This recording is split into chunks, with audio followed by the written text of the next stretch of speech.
Thank you, Mr Acting President. This week it has been clear that Labor has no care or clue when it comes to our environment. Thousands of people stood on the steps of Parliament and said, "We don't want our trees cut down for a golf tournament." The chants of "Stop the chop" were loud and clear. They fell on deaf ears.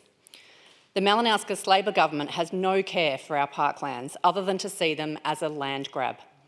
Labor have no care for the community who are getting arrested and putting their lives on the line for the trees.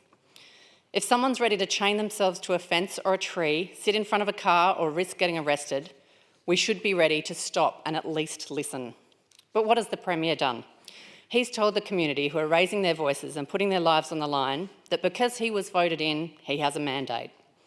Instead of admitting he's done something wrong or taking a moment to reconsider his thinking, he's turned the blame back onto the community, back onto the people who are trying desperately to be heard by this government. The day after a huge rally on the steps of Parliament, this Labor Premier then turns his back on the environmental concerns of the community in the South East by announcing that he wants to lift the moratorium on fracking in the South East. Now let's remember the history that led to this moratorium in the first place.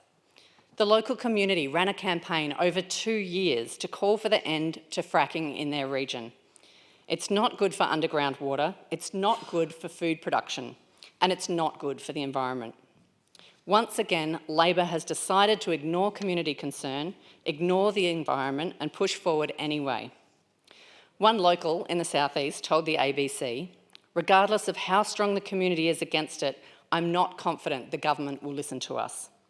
This is a recurring theme, communities caring about the environment and the Labor government ignoring them. What this all boils down to is Premier Malinauskas would rather cosy up to the gas lobby and his sporting mates than listen to the people in the community. We've seen the Theberton Barracks destroyed for government projects. We've seen trees cut down for Premier's Aquatic Centre project. We've seen the Premier allow developers to build corporate towers on Festival Plaza.